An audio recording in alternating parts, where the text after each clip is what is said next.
Eskerrik asko, eta bai, 2020an hemen izan nintzen, sogarren mende aurkezten, eta geroztik proiektu horrek egin du bide, oraintxe berean ari gara dokumental bat ekoizten, kontatu genuen ura, beste manera batez, sakonago batez, eta kontatzea.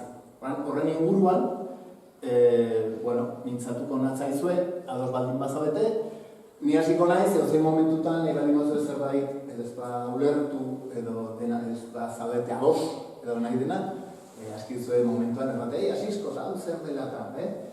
Hemen marraztu dudana, da gutxi gora bera, Zugarramurdiko plazan, iristen zaetenean, hor plaza betean, ongi etorria egiten dizuen irudia.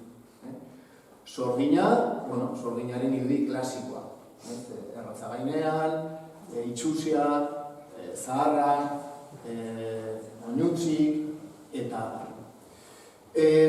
gure dokumentala, hasi galarik oso dokumental bizia izaten ari da, zen abiatu ginen lan hipotesi batetik, eta hor atxikitzen dugu lan hipotesia, baina produktua bera bilakatzen dira beste zerbait, bidaia bat izaten ari da.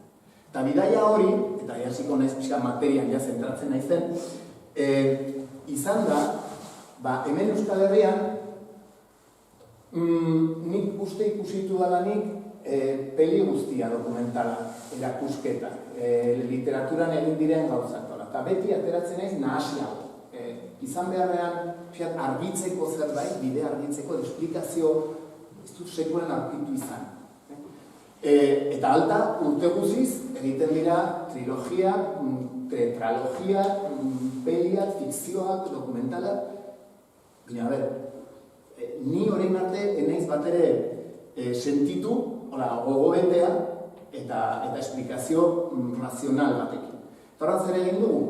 Planteatu dugu gure lan hipotesia, eta lan hipotesi hori saiatu gara konparatzen munduan, Euskal Herritik kanpo, munduan herri normaletan, herri libreetan, ze kontakizun egiten den sorgin eizaz.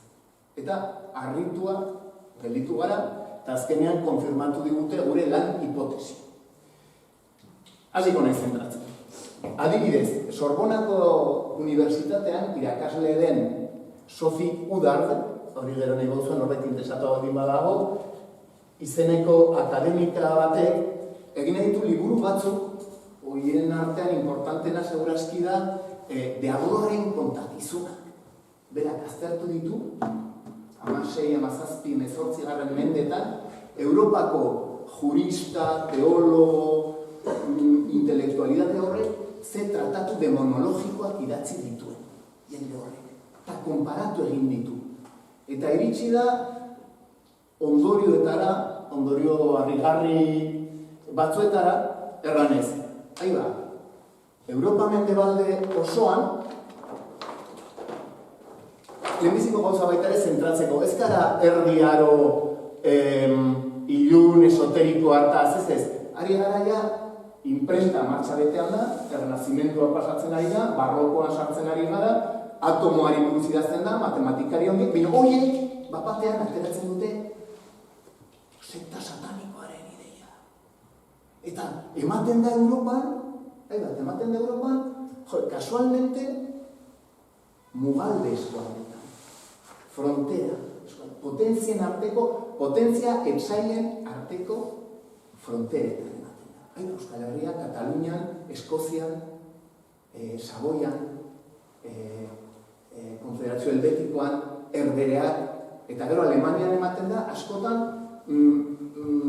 eskualde katoliko eta eskualde reformatu edo protestanten artean. Azten garaia, ez gara hemen bakarra, akerbeltza, akelarre eta ez, ematen ari gara, ikusten Laponian ematen da, Bueno, horrekin, Sofi Udard honek egiten du historio komparatiboa. Eta horan berak, gure elkarrizketan, egin diogun elkarrizketan, berak aipatu du. Erabiliko dut oso hitz moderno, oso modan dagoen hitza, eta da deseraikuntza. Noizbait hasi beharko dugu deseraikitzen kontakizun hori guztia. Eta deseraikitzen sorginaren irudia, daukagun irudia. Dokumentalean ibili gara, Hernanin, akelarrea egiten dute, sorginak agertzen dira, agertzen da deagroa, agertzen da sexu esplizitoago edo ezean esplizito, agertzen da, egon gara bidanko zen, agertzen da menditik, sorgina, baita ere erratza gainean, agertzen dira deagroak, sua berriz, ziburun, sorgin gaua, gauza bera, deagroa, guazen, zentratzen. Berez.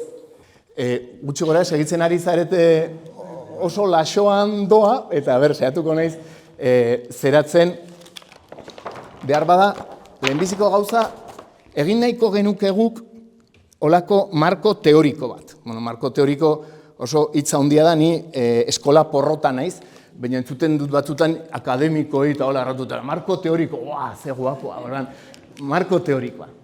Marko teorikoa, beraz, marko teoriko bat, jazta.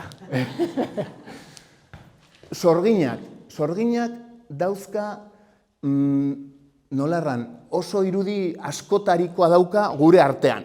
Horren, hartzen baldin badugu mitologiaren aldetik. Mitologia.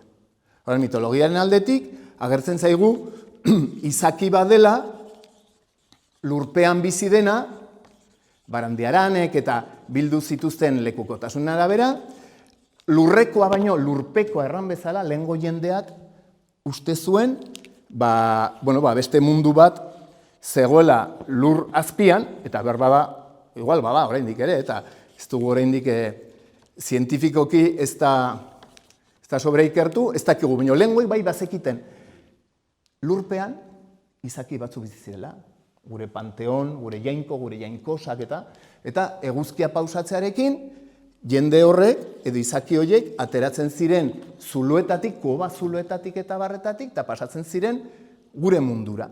Eta gero, zenbat aldiz entzun ditugun olako ipuinzarrak, oilarraren kukurrukoarekin, berriz ere itzultzen ziren beren mundura. Pentsatu behar dugu jende ura bizizela elektrizidaderi gabeko mundu batean, non iluntasunak zerbait markatzen zuen.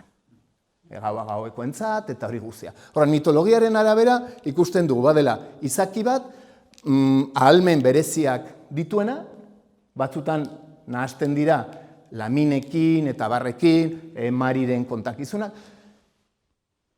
Hor dugu mitologiaren araberakoa.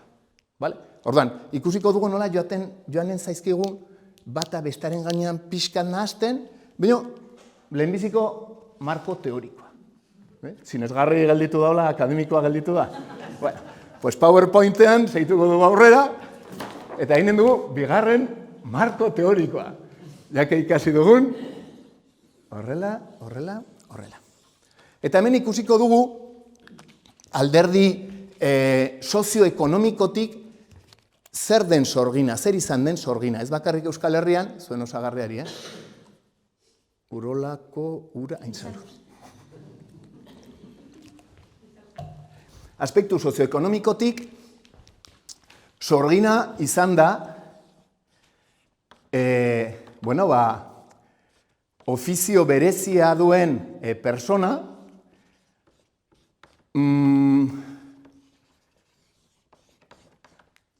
herri guztietan bazen sorgin bana, eta batzutan oso, eta ez baldin bazen, ondoko herria joaten zen, jakintza berezia duena, garai bateko medikuntzatik, eta onerako izan daiteke emagina, igarlea eta sendatzailea, eta txarrerako izaten alda begizko egilea, edo ekaitzeragilea, edo madarikazio, edo, Orduan, momentu jakin batzuetan, mundu guztian barne, Euskal Herrian ere bai, herri batean, ematen baldin bazen, zori gaitza, nini batzuk hil direla denbora laburrean, sorgina. Eta jaten ziren, ostiatzen zuten, erretzen zuten, sorgina, aspektu sozioekonomikotik, jende jakin bat zen. Izena deitura, non bizi zen, eta ze almen berezia zeuzkan, mundu guztiak bazekien.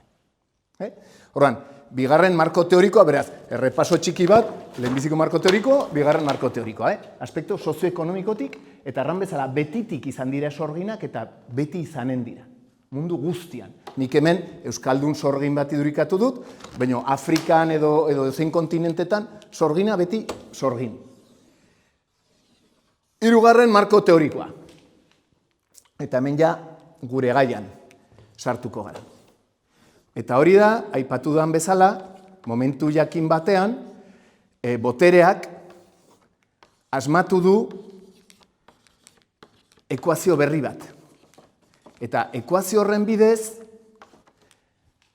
sorginkeria edo sorgintza edo sorgina nahasi dute lehenbiziko aldiz deabruarekin. Hau berria da. Eta ematen da Europan eta datatua dago, gaizki idatziko dut, baina nik uste dela 15. mendean, eta da Alpe inguruetan kasualki mugalde eskualde batean. Asmatu egiten da deabruak. Claro, esplikazioa da, jainko, kristauen jainko ahal guztiduna, nola da posible, aur batzuk hildirela herri batean, edo gerlak, edo, jainkoan ez da dena ondadea eta hola, nola da posible? Deabrua hor da, eta tentazioa eta hola. Eta horan, deabrua sartu dute eta txertatu dute sorginarekin. Honek ze ekarri du? Bueno, hasteko sorgina, kontakizun inquisitorialaren arabera, sorgina ja ez da lurpeko personaia mitiko hori,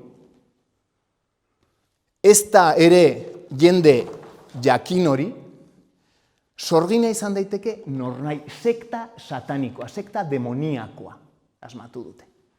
Eta, bakizue, sektetan, proselitismoaren bidez eta, azkenean, gauza da mundua desegiteko, eta deabrua osatzen ari dela bere sekta. Sekta izan ziteken nornai. Ja ez da bater lotua emagin, herbolari, belargile, ez nornai izan ziteken. Nornai. Honek ze onura ekarri dio botereari? Bueno, hasteko, hauen krimena da lesa majestad divina. Errabeita, jainkoari traizioa. Eta hori zigortzen da erioarekin. Eta ez duzu eskubiderik abokaturako, epaiketa da farsa bat, eta zure lekukotasunak torturaren bidez aterako dira. Beraz, kantatuko duzu, klasiko bat horiek nahi dutena. Perfektoa. Da, zerari gabe, defensa posibleri gabe, ustea erditik kendu nahi dituzun hoie guztiak. Eta hori Euskal Herrian eman da, Europan sortu baldin bada 15. mendean, hemen kasualmente ematen da lehenbizikoa auritzen, eta bukatuko da, ikusiko du gutxi gora bera, mende bat beranduago. Mende oso bateko jazarpena. Ikusiko dugu pixat historikoki nola pasatu den, eta gero pasatuko gara, badut azken marko teoriko bat ere bai, baina hori gerora utziko dugu, baina polemikoa izanen da eta hori polita da, eta ikusiko dugu nola hasi den. Bueno,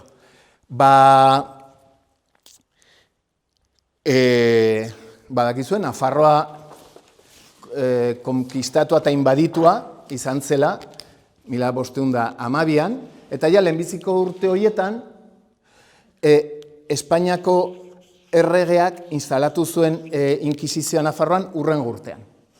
Hemen 3 probintzietan bazegoen lehenagotik, gutxi gora bera urte horietatik, hortziren Zurbano eta gero etorriko da ere bai Zumarraga, parke bat baitu Durangon, hori Ameriketara joanen da, hemen jendea errepresaliatu eta gero Ameriketan kodizeak eta masakre totala.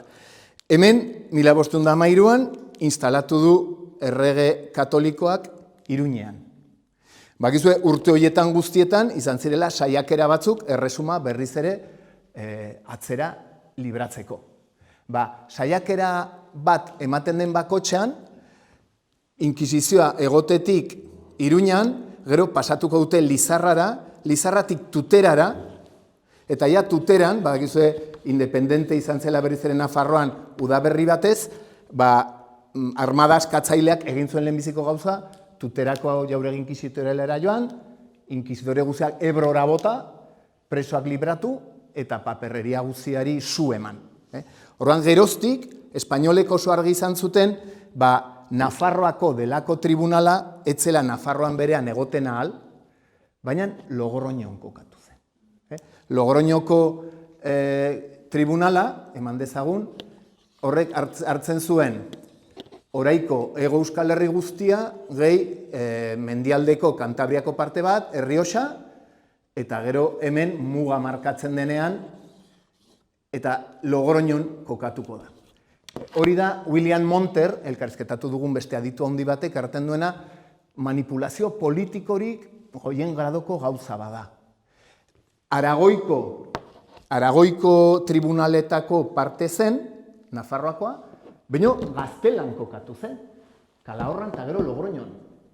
Bi administrazio oso ezberdinak ziren. Monterrek ere duen mapa bat oso interesgarria, hemen agertzen da Fernando Katolikoaren ondorengotasunagatik heredatu zituen erresumak, Katalunia, Aragon eta Valentzia, eta gero konkista eta okupazioaren bidez eskuratu zuena Nafarroa. Tribunal hauek izan dira sorginez okupatu direnak. Ez Sicilia, ez Nueva España, ez Filipinak, ez Portugal, ez inun ez dira okupatu sorginez, salbu bereziki hemengo tribunala, eta gero Aragon ez gaizki eta Katalunia. Izan dire, berezituak, frontera Frantziarekin, erresuma ez oso laketua konkistarekin, hau da inkisizioarena. Gero, zuzenduko dizut, baina amodio handiz, eta erranen dizut, lehenbiziko sarekada hori, 1500, beste marko teorikorekin, jaztagin non gabiltzan, baina lehenbiziko sarekada hura eman zena auritzen, etzen inkisizioa, baina Nafarroako konseiluak. Esplikatuko dizuet. Inkisizioa ikusi dugu Nafarroan 1513-tik instalatua dagoela.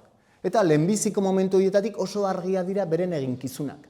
Espainiako enperadoreak, adibidez errandu, inkisidoreek iker dezaten nor saiatu den Labrit erregeari Nafarroa berriz ere itzultzen. Beti da, tribunal politikoa izan da inkisizioa. Patronato regio moduko bada, patronato regio horrek ernei du, Erromak uzten diola Espainiako erregeari, ahalmena berak izendatzeko inkisidore nagusia. Beraz, bere txakurtxoak dira, eta normalden bezala, beren eremua zaintzeko zera. Torkemada izan da lehenbizikoa, baina beste guztia pasatuko dira, eta kargu politikoa dira. Beraz, lehenbiziko gauza, inkisizioa saitzen du bere eginkizunarekin, baina hemen dugu Nafarroako konseilua. Orduan, bi hitzetan, eta gehiago despistatzeko, ikusten zaitu zeian nekatuak, baina, bueno, falta da pila bat, aurreztu pixkate, hasi pentsatzen zait hipoteka, dentista, eta zen orain, heldu da pixkat gauza komplikatu bat. Nafarroak, independente iraunduen bitartean, bere tribunalak dauzka. Tribunala, batetik da, konseilua, hori da gure gorena, errandizagun, epaitegi gorena, edo errege konseilua. Erregeak berak, erreginak, izendatzen ditu bere konfiantzazko 8 bat lagun, eta da estatu konseilua. Gero, badu bestetik ere, kontu ganbara, tribunal ekonomikoa, oso modernoa, garai hartan eta erdi aroan eta martxan zena, eta gero bestetik ere badu gortea. Eta gortea da lehen instantziako epaitegia. Beraz, tribunal hauek zibilak dira, edo sekularrak, edo laikoak, edo erran nahi duzen bezala. Karo, espainolek Nafarroa konkistatu, eta horren intervenitu dituzte guztiak.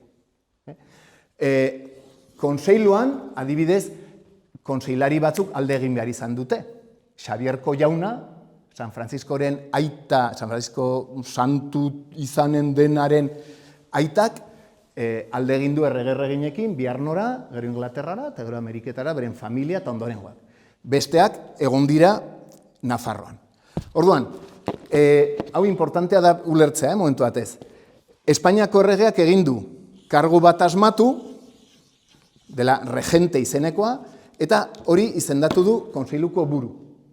Eta gero izendatu ditu beste bi konseilari Espainiar. Legearen arabera, posible zen, Carlos Hirugarrenaren garaitik, izatea 3 arrotz, 5 arrotz orotara epaitegi guztietan. Espainiako erregeak ez du hautsi lege hori, baina bazpare eman du bere regentea, lehenbiziko regentea da Erzilla, Bermioko bat. Euskalduna oso tipu interesantea, gaina saiatu da egiten bere momentuan xantzilleria bat Hego Euskal Herri guztikoa, oso gauza, baina kontua da, Kastillako pean da, eta Euskalduna, eta orduan, 3 Kastillako peko 3 jende izendaturik enperadoreak, gehi, nik uste direla orotara, eman dezagun beste 6. Orduan, 3 dira Agramontar eta beste 3 Beaumondar. Oso gutxitan bozkatzen dutela elkarrekin, orduan espainole dute hor giltza, edo espainiapekoek hor dute giltza. Beraz, konseilua zibila dela, bai, Nafarroakoa dela, bai, lehenbiziko sareka da egin duena, bai, guztiz interbenitua da. No, eske, Nafarrak ere izan ziren oso gorrak, ja, klaro, espainolek interbenitutako erakunde bada, konseilua. Ulertzen da? Orduan, hemen, hauetako bada, konseilari horietako bada, Beaumontesa, errotik, Pedro Balantza, edo Petri Balantza. Epaile izateko oso izen egokia du, Balantza. Petri Balantza, etorri da urte hortan, 1525, erronkarira, delinkuente batzuen atzetik. Delinkuente horiek ez dute argitzen zer egin duten, baina erraten dute son receptados y acogidos en muchas partes. Nonbait, ez dire ieslari antisozial batzuk, erronkarikoen artean hor daude gordeak, delinkuente horiek. Etorri da Balantza eta deskubritu du lehenbiziko aldiz Euskal Herrian sekta satanikoa. Lehenbiziko aldiz, sekta satanikoa. Eta horren, Iruñetik eman diote baimena ikertu, galdekatu, prozesatu eta ejekutatzeko. Karta txuria eman diote. Eman dio garbiketa ikaragarri haundi bati. Iritsi da auritzeko ekainean, auritzeko ejekuzio lehenbizikoa, eta hor, 4 emakume eta gizon bat garbitu ditu. Hor ari dela, 4 hilabete, 6 hilabetez ari da hemen, eta batzutan eskatu du laguntza. Behar duela laguntza gehiago konseilutik. Eta konseiluko beste epaile Beaumontes batek erantzun dio erranez. Ez gara iristen, galtza betelan gabiltzago ere bai, zeren 2 epaile bakarri gara hemen Iruñan. Oiga, nola 2 epaile? Non dire beste guztiak? Beste guztiak, Toledon dira, Espainiako enperadoreak deituak, eta inkisizio buruarekin bilduak. Zertarako? Planifikatzeko Sorgineiza Nafarroa. Hori historikoa da, hemen 2 epaile direla, gehi Balantza 3, eta beste guztiak bilduak daudela inkisidoren nagusiarekin eta Espainiako enperadorearekin. Horran, honek markatu du, erran bezala, mende bateko jazarpena, nun batetik inkisizio espainiarrak eta bestetik Nafarroko konseiluak, bakotxa bere aldetik, pentsa ezazue, gainera, eizatua izan zara, zure herrian, eizatua zen ez dago atxilotzeko agindurik. Eizatua izan zara. Eramana izan zara, Kalahorra, Leno edo gero Logroño. Ez dakizu zer duten zure kontra, zeren foruaren arabera, Euskal Foruaren arabera, jakin behar duzu zure akusazioa zein, zure kontrako akusazioa zein den, nork akusatu zaituen, Eta gero, personatu behar duzu zure burua, abokatu batekin baldin bauzu ahalik eta bestela alden bezala, epaiketan. Hemen ez, hemen lesa majestad divina, salbuespenezko legeria, inkomunikatua presondegi sekretoetan Logroñon, eta momentu batez, itzultzaile batekin, sala batera eraman, eta, bakizu zertako zauden hemen. Igual pensatzen aldut edo ez, bai, badakizu ez, baituzu akusazioa zure kontra, delazioa librea zen, terrorismoaren kontrako protokoloetan bezala, gauza berbera da. Eta sorgina zara. Beti, sumario guztietan beti agertzen da, nik ezaki zer den sorgina izatea, nik ezai nola egiten den sorgin bat, nien naiz erraten duzu, ni sorgina, bai ez, a la cámara del tormento.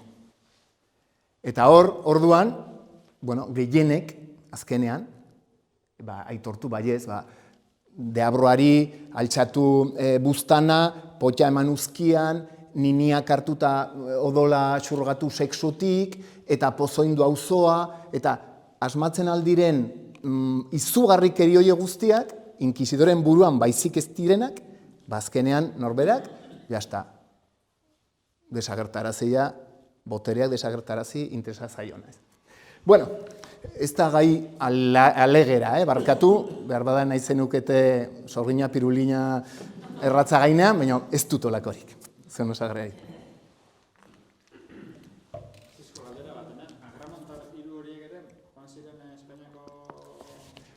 Guk, bai. Erantzuna da, seguro, Beaumontes batena, bigarrena, ez dakit Agramondarra edo Beaumondarra den, baina, beste guztiak hor dira. Beste guztiak hor dira, Toledon. Eta, oso kuriosoa, ondoko urtean, eginda Granadan, Junta de Brujas. Eta hor, elkartu dira adituak, hoien artean erzila, determinatzeko sorginak akelarretara joaten direlarik, joaten diren egiazki egalka, airez-aire, edo ametsetan joaten ote diren. Ez da kuestionatzen sorginik baden, sorginak fijo badirela, gaiztoa direla, homizideak direla, beinta berriz erraten dena, airez-aire joaten diren, ala drogen bidez joaten diren. Akelarrerik ez da existitu inoiz. Akelarre hitza asmatua dago eta datatua dago Logroñoko inkisidorek asmatua. Lehenago saiatu ziren beste hitz exotiko bat sarrarazten atsegin soro, que quiere decir prado del placer. Ez zuen biderik egin, eta akelarrerekin saiatu ziren, eta akelarre azkenean gelditu da. Hainbesteraino nun tabernak, argitaletxa, peliak, eta denor rebindikatzen dugula akelarrea. Akelarrea gezurra, ez da sekulan izan. Ez da inoiz egin izan olakorik Euskal Herrian. Eta adorazio posibleri, deabroari eta olakorik, ere ez. Urte hortan berean, lehenbiziko sarekadaren urtean, bilekukotasun laburtzen duten egiazki oso ongi zegertatu zen, bata da, lehen Agramontesa zena, baina espainolen alde pasatu zen, nola zen, Carrillo izenekoa, eta hori zen Faltzesko Markesa izendatu zuten espainole gero. Eta Faltzesko Markesak urte hortan errantzuen, hemen sorginik ez da, baina epaileek erranarazten diete ala direla 5-6 orduko torturaldiaren ondotik. Oso ongi errantzuen.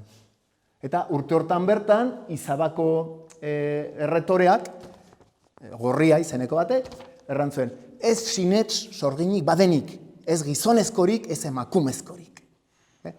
Hori da, beste puntu bat dokumentalean tratatzen duguna, eta da generoarena.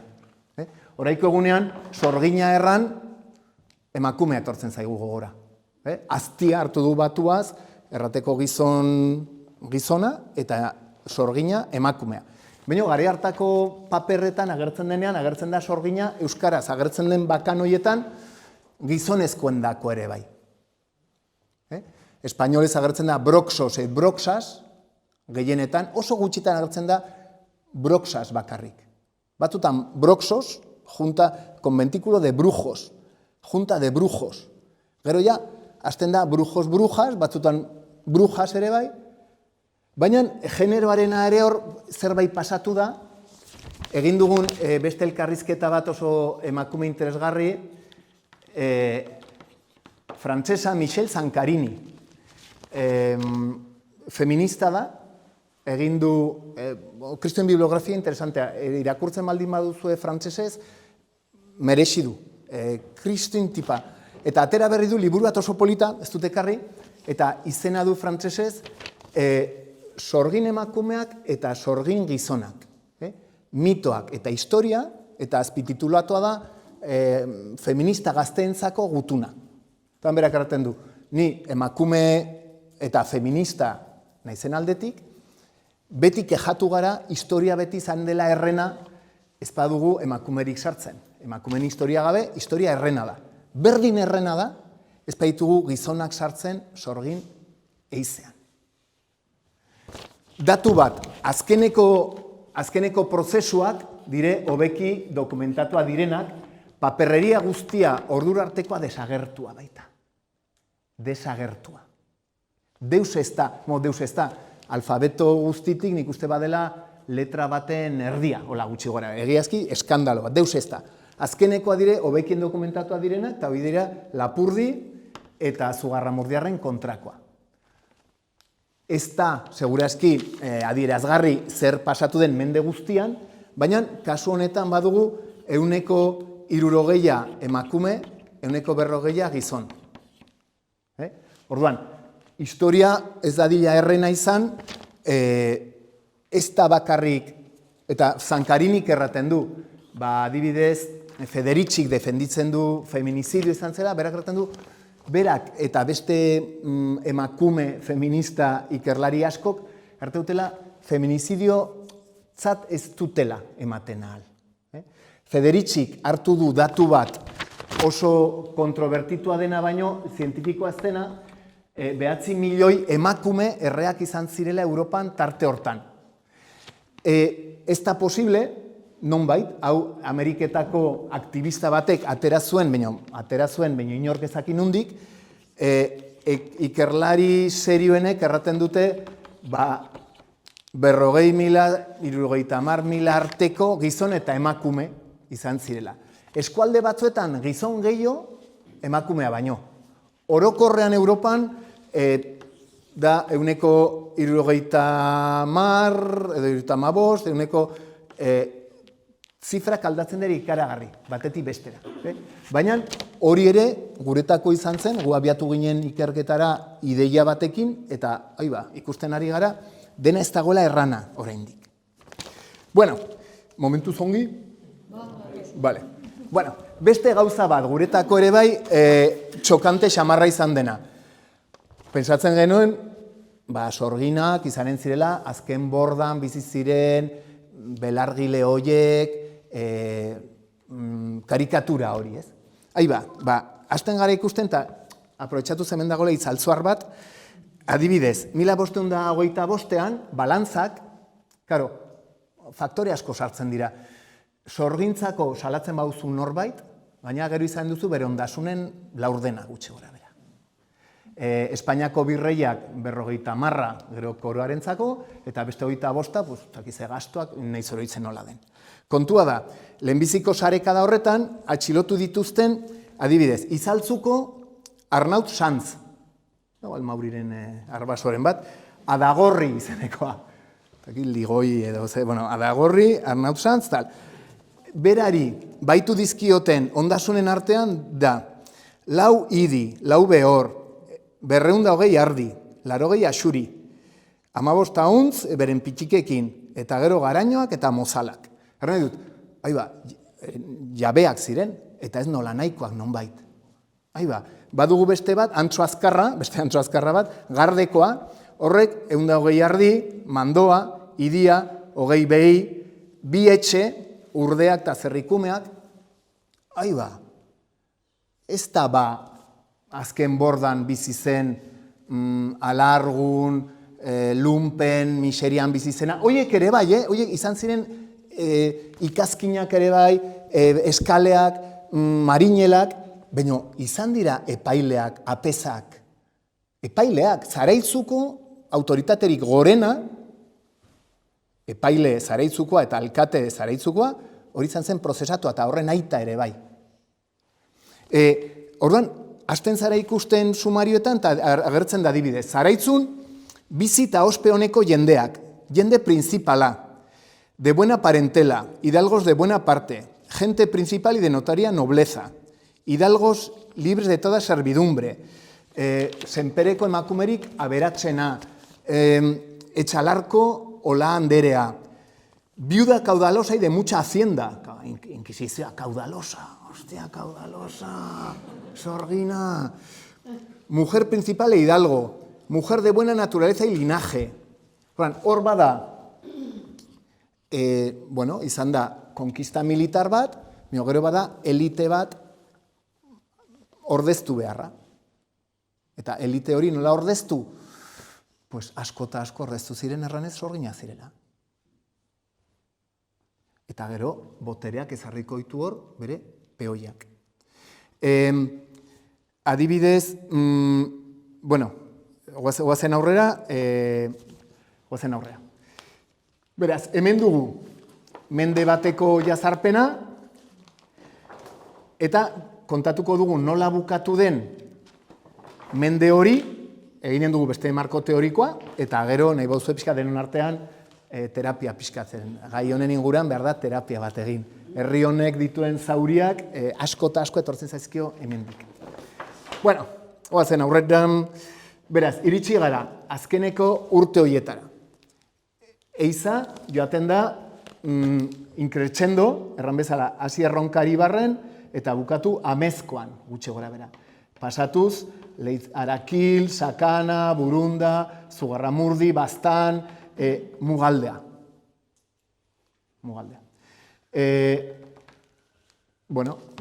Kasu batzuk, beste batzuk baino bortitzago, baino denak injustuak, eta joaten da, gerota gorago, eta ja, maksimoa etorri da urte honetan.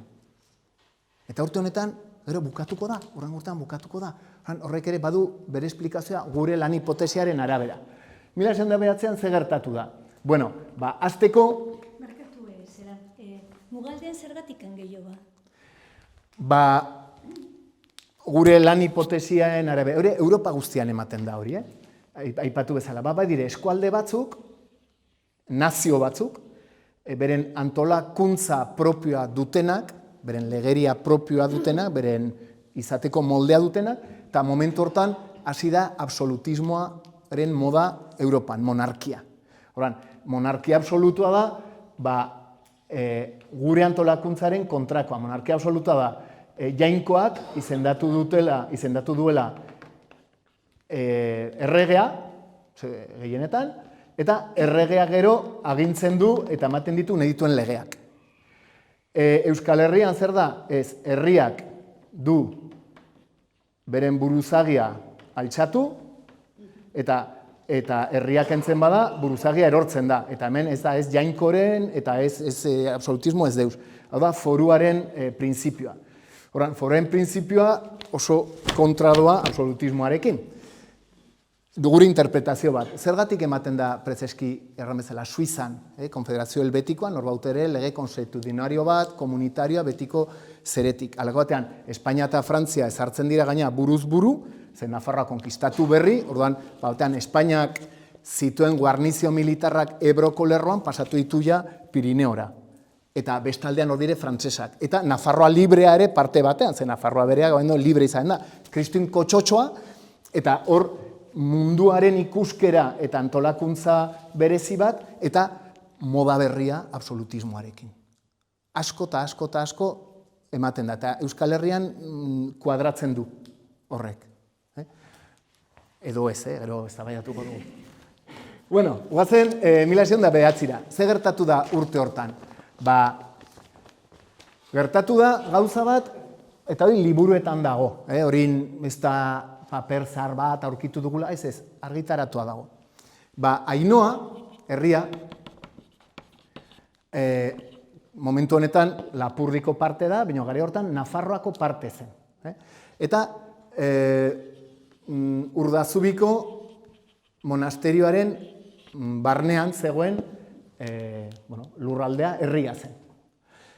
Ainhoa herrian elkartu dira bi batzorde urte honetan. Batzorde bat zein da?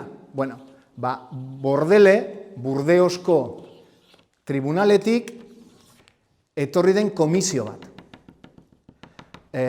Kontua da, Ziburuko eta Senpereko jaunek salatu dute sekta satanikoa dagoela Lapurdin. Eta orduan ja komisio bat bidaliko duten ikertzera. Komisio horren buru da Espainet, izeneko oso izen polita duena, epaile nagusia Bordelekoa, kontraespionajeko buruetariko bat Frantzian, eta misio geoestrategiko bat ekarri duen Euskal Herrira, Zokoako fortea berak diseinatuko du, eta nahi du gainera Bidasoako karta marraztu, jakiteko Espainiak ze parte hartzen duen, eta ze parte, goi mailako tipo bat errege konseilukoa Frantziakoa. Bera da buru. Eta beekin batera, etortzen da epaile txiki bat Delancre izenekoa. Epaile txiki frakasatu bat, zaharra, baina hemendik aterako liburu bat, bestsellerra izanen dena, eta jaurrekin ospe eta loria. Etorri da komisio hau ikertzera delako sekta satanikoa. Eta elkartu dire Ainhoan. Eta Ainhoan elkartu da ere bai, Logroñoko inkisidoreak, Valle Alvarado eta bere sekretarioak eta bar, etorri dira, eta Ainhoan elkartu dira. 2 hilabetez egon dire bilduak, espainolak eta frantsesa, goi mailako egitura, botere egituretakoak. Hor anfitrioia zen den, Urdazubiko abadeburua, zeina baita espainolen burua espioitza sarean, bera da hor Espainiako erregearen konfiantzazko gizona. Bera kontrolatzen du mugalde guztia eta baitu bere agentea denetan. Beraz, hemen daude Ainhoan bilduak, frantsesak eta espainolak ikusteko bi zuren artean nola hobeki erreiendea. Mendiz ezin joan bestaldera, ez batzuk ez besteak, eta orduan batzuk itxasoz joan dira. Eta itxasoz batzuk eskapatu ere, Oñatira, Mutrikura, Donostiara, altzuten bezala. Barduan, hemendik, Delancre eta Espainetek beren masakrea egin dute 4 hilabetez, 80 bat jende lehenago urkatu eta gero publikoki, Lapurdiko herri kasi guztietan, oin artean 2 edo 3 apaiz, ere bai. Gehi, jende noblea, Delancre karten bezala, gehi baita ere, erran bezala, eskaleak denetarik izan da. Iruñeko apezpikua gero erranen du, bai, hor ziren emakumea, gizonak, neskatxak, eta hoiek ziren denak, jauntxo hoien etxaiak. Etxaigo politikoa eta botere kontu. Joan dira berriz ere bueltan Bordelera, eta eraman dituzte hoiekin 300 euskaldun gehiago preso sartuko dituztenak Bordeleko presondegi beldurgarri batean. Egiazki beldurgarri zena, joan dira. Eta gero, espainolak joan dira hemendik, zugarramurdiar batzuk preso hartuta, Logroñora, baita sekta satanikoa zela.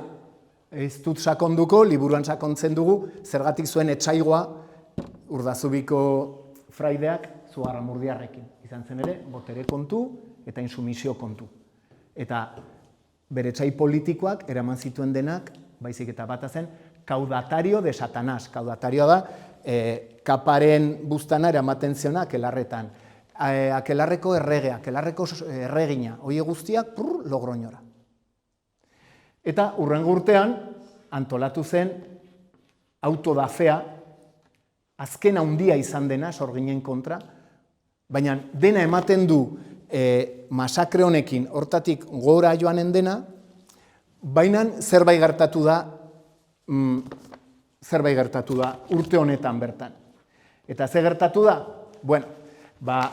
Laburtuz, ongi daramazue, predikoa, seguro? Zein da bigarren marko teorikoa, a ber. Ekonomiko, sozioekonomikoa. Eta lehenbizikoa? Mitoa, ongi ari zaite. Eta hirugarrena? Egin gabe ez dago. Egina dago. Sekta satanikoa. Bueno, ongi, batzuk ez zabetelo, zen osagarriari. Urte honetan, iparraldekoak bagina, data hori fijo sartua dugula, zen Frantziako historian asko errepikatzen den data bada. Enrique hirugarrena, Frantziakoa eta laugarren Nafarrokoa, hil dute Parisen. Regizidio bat, agur, erregea.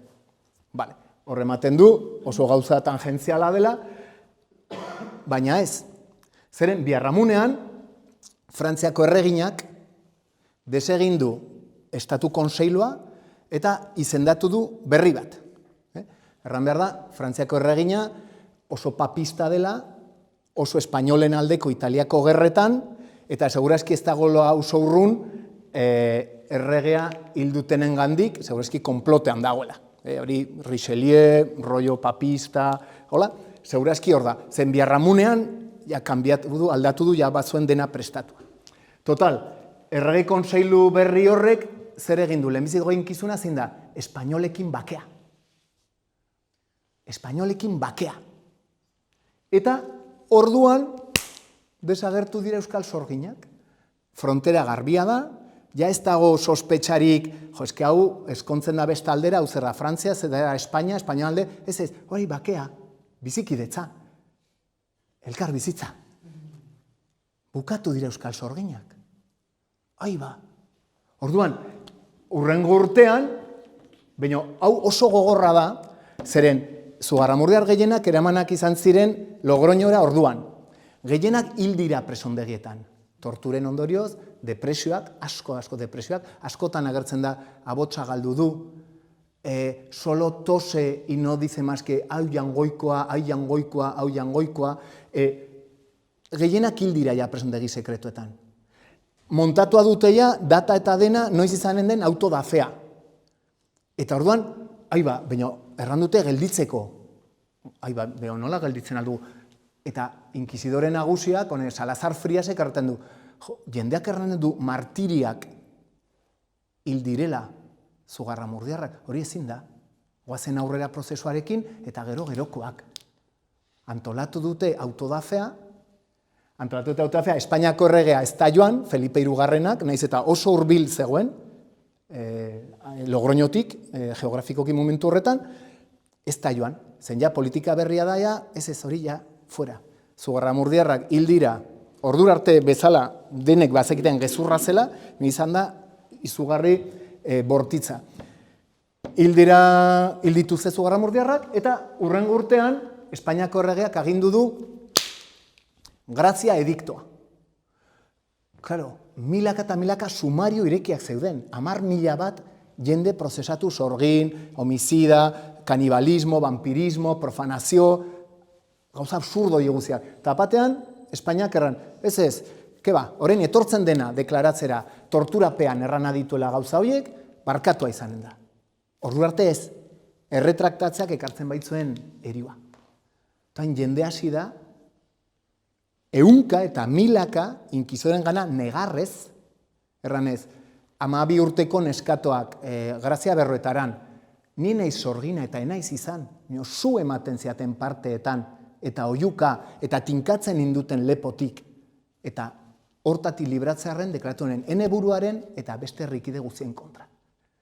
Eta Maria Korresek olako zerbait hartzen du, 8 urteko mutikoak hartzen du, eta narazizidaten ardoa, urarekin nahasi gabe eta arrantzidaten aita torturatu behar zutelaten, azkenean ikasi dituen bai zerrenda bat, negar asko eginik, zerrenda bat nordenak elarreko erregea, nor erregina, nor aurren manipulazio eta instrumentalizazioa. Eta orduan, 1911an grazia ediktoa, orduan euskaldun batzuk, horien artean Zugarramurdiar bipil batzuk, emakume batzuk, joan zaizkio Leon Aranibar, delako abadearen gana, Urdazubiko abadearen gana, bera ere komisario inquisitoriala zen, aparte espainolen espioi nagusia izateaz gain, eta joan zitzaizkion justizia eske dena gezurra izan da, baina orduan gu elbarritu, bortxatu, etxeapeko zulora joan, jendea suizidatu asko, beste batzu garbitu dituzue, hemen damu domaia behar ditugu, norten da kalte ordainak. Kalte ordainak! Eta horren inkisizioak atera du oso abilki isiltasun ediktoa. Hemendik aurrera debekatua da aipatzea prozesurik, elegiterik, erreparaziorik, bestela justiziaren pisu guztia eroriko zaio inobedienteari bere lastasun guztiaz. Jendea berriz ere itzuli beren etxetara, altzen bezala zauriala milikatu, eta hortarako gelditu zen inkisidorek nahi zuten irudia, sorgin gaiztoa, hiltzaile, gainatekoa, 200 urtez izan da irudi bakarra, isiltasun ediktu horren bidez. Beraz, hemen gabiltza, hurrengo urtean, protokolo hoien barruan sartzen zen, Espainiak eta Frantziak idurikatu dituzte beren bakeak Euskal Herrian. Batetik, hor pausun, Behobian, printzesa espainol bat pasatu da bidasoa, eta beste printzesa frantses bat esposatzera Espainiako eta Frantziako herederoarekin, eta Arnegin, Arranegi berri eta Arranegi zar bi etxen artean, egin dute ere bai idazki bat, erranez, mugarriak ezartzen direla Nafarroa garaiaren eta Nafarroa beren artean. Eta erio zigorra izanen da, hoiek kentzen, mugitzen, etzanarazten edo hausten saiatzen direnei. Horran, santifikatzen da Nafarroaren okupazioa eta banaketa, eta Frantzia eta Espainiak bakea. Eta bukatu dira, ja sorginak Euskal Herrian. Urte batzuen buruan, Frantziak beretuko du ja Nafarroa, eta jazta, hori izan da, geopolitika, historio hutsa. Gero, komponenteak daudela, eta hortaz mintzatzen algaran eguzue, misoginia, Trentoko historieta eta gaineratekoa. Baina gure lan hipotesia hortan da. Espainolek badute, nola erraten da? Bueno, beren mitologiaren barruan, el abogado de las brujas. Ez dakit entzun duzuen, Salazar Frias. Izan zela, ikertu zuela, empirikoki eta deskubritu sorginik etzela, eta horban, berari esker, azkenean zeratu zirela sorginak, hori mitologia nazionalista espainola ez da egia. Ez da egia, besterik gabe, izan zen, goi mailako esferatik, etorri den, aldaketa handi bat, gerra egotetik, bake izatera, bi potentzia absolutisten artean. Eta hor bukatu da. Eta ja bukatzeko, jane partetik, eta nebuzuari denon artean aipatuko ditu gauza gehiago, gure dokumentalaren barruan, ibili gara ere bai, nola herri batzuetan, deseraikitzen ari diren sorginaren irudi injusto, misogino hori ez. Eta adibidez, Senperen ireki duten kolegio ikastetxe berria, euskaraz eta ikasteko, horrek izena du Katalin Elizalde.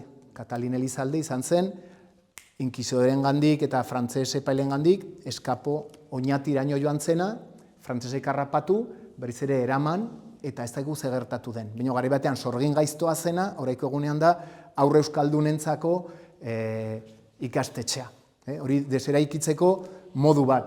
Beste modu bat, Zugarramurdin kendu dute plazatik, eta hori dokumentalean garbatu du, irudi hori. Joaten bazaitu Zugarramurdira, ja ez dago hau. Eta bai berriz gazteek beren lokalean egin dute mural bat, eta mural hortan izenak eta deiturak agertzen dira beren arbasoenak. Zen hori da baita ere. Sorgina bai gaiztoak, ez, sorginek izen, deitura, adina, ofizio, izena eta duintasuna itzultzeko. Eta hori Zugarramurdin egiten ari dira. Edo beste kasu bat ere filmatu duguna, Anozibarren izan zen prozesu bat ere Ultzama ondoan dagoen herri bat, eta hori izan zen prozesu berantiar hoietako bat, oso itxusia, ikusten da paperengatik akusatuetako bat epileptikoa dela. Paperetan agertzen da deabrua sartzen zaio, orduan gogortzen zaio gorputza, erortzen da lurrera, botatzen du lerdea, eta zer nahi erraten du, eraman dute exorzizatzera, Arantzazura, Urdazubira, ez dakit nora, kondenatu dute eta erre dute. Eta hor, herrian, egin dute iturrian, eman dute plaka bat, izen deitura eta zein etxetakoak ziren, egiten dute urtero omenaldi bat, eta omenaldi horretan zu ematen diote Salazar inkisidoreari. Justizia poetiko pixka bat behintzat. Eta gero zortzikoa dantzatzen dute eta Salazar Frias erretzen ari. Salazar Frias, el abogado de las brujas. Etzen sorginik etzen, eta bere etzen abokatua zen, epailea. Juez iparte inkisiziokoa. Eta berak eraman zituen zugarramurdiarrak eta beste ehunka jende tortura eta hiltzera. Zera garbiketa hori pixkate, pues hoxe. Bueno, zuen aldi orain, baldin moduzu humorerik zerbait galdetzeko edo errateko. Zera, prozesu hauek, esan duzu ez, Europan eta beste nazio batzutan izan ziela, ez hor zegoen goian botere handi bat, ez, lurralde gehiagotara zabaldu zalako tribunal hauek, ez, zabaldu zian. Kontua da, a ber, eta azken marko teorikoa galditzen da, ongi. Lau. Bai, hemen egina nuen, edo ez, Europako mapa gaizki egindako bat enuen egin. Bai, hemen txai. Karo, hemen justiziak dena bezala, batzuk erratutela, no, eske Europarekin estadoak eta desagertzen dira, ke ba, estadoak agintzen du. Eta Nafarroa independente zenean, Nafarroa berean ez da sorginkeria kasurik bakar bat ere izan. Eta hemen 10.000 milaka kasuak izan dira. Ezin da ulertu sorgin eiza, konkista eta logikatik kanpo. Hori lehenbiziko gauza ere nik uste importantea dela. Gero, estatu bakotxak badu bere justizia. Nafarroak batzuen berea eta momentu hortan badu berea, hemen doa Paleutik, eta foru aplikatzen duena, Lapurdik eta Xuberoak lotua dire bordeleri, eta beraz Frantziako erregimenaren barruan dira, eta Hego Euskal Herria, naiz eta foruak izan, baina tribunal salbuespenezko honek agintzen du. Orduan, gero Europan estatu bakotxak aplikatzen du legea nahi duen bezala. Gero, estatu horietan izan dela elite intelektuala, erran bezala juristak, teologoak eta barrak, oso ongi komunikatua daudenak, imprenta erran bezala ari dela tope, eta hor badela alibi edo koartada ideologiko bat oso potentea, ezautzen duzue Harari, hau Tel Aviveko unibertsitateko tipo bat, atera berri du liburua Nexus izenekoa, komunikazioa aipatzen du. Eta hortan aipatzen du zer izan zen sorgin eiza. Izan dela asmaketa ikaragarria handi bat, baina boterea gero eta informazio gehiago generatzen du, baina ez da existitu inoiz sorgin satanikorik ez da izan sekulan. Baina volumena hain handia den, eta haina kontraposizionatzen bazara, ordan susmagarria baino, zara delitua egiten duzu. Apologia. Gauzak ez dira aldatu da, momentu hortan ari da Europa modernoko zedarriak orduan ari dira ezartzen. Mugen militarizazioa, misoginia, patriarkatu gogorra, borreroaren biktimizazioa. Delankrek akusatzen dizkie, botatzen dituen akusazioak da, iari eiz hori egiten. Sorgine tormentatzen gaituzte, ez, ik torturatzen ditu. Eta zua eta, zue dituzu erretzen. Eta gaina biktimizatu bere burua. Bueno, gainateko guzea hori da, momentu hortan, oraiko Europa orduan ari da sortzen.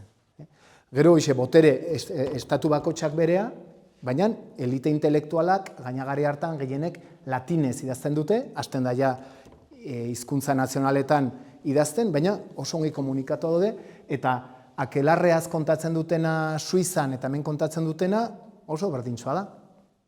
Aker beltza, adibidez, salbuespenetako bada erratza. Euskal Herrian ez da sekulan agertu izan erratza gainean sorgina, fantasia horietan, insistitzen dut, ez da, torturapean erranarazten dituzten gauzen artean, sorgina joaten dira, edo hauntzaren gainean, edo behorraren gainean, edo batzutan, olioa hartuta eta buelta emanda ipurtzu laurretik, eta hola joaten dira, fantasia horiek, erratza sekulan ez da gertu. Orain, gure ganatu dugu beste farsa batzuen artean. Baina ez da. Ez dut erantzun, baina niongo gelditu naiz. Azken marko teorikoa. Eta zuek markatu ordua, zen bestela ni hemen, beraz, hau gure gaia, eta azken horria ez, horrendik ez. Hemen dugu, inkizidorek erran bezala utzi zuten beren irudia, sorgin gaiztoa, sorgin egalaria, eta ez dugu besterik izan, eta mende hauetan guztietan, bai Delancren liburuan marraztu zen Ziarnko izeneko artista ikaragarri handi bat, eta Europa guztian marraztu izan den sorgina beti bera izan da. Goiak ere nola marrazten dituen, sorginak nola margotzen dituen. Baita ere gaiztoak, aurrak txupatzen, akerbeltzaren asamblea hortan, farsa hori.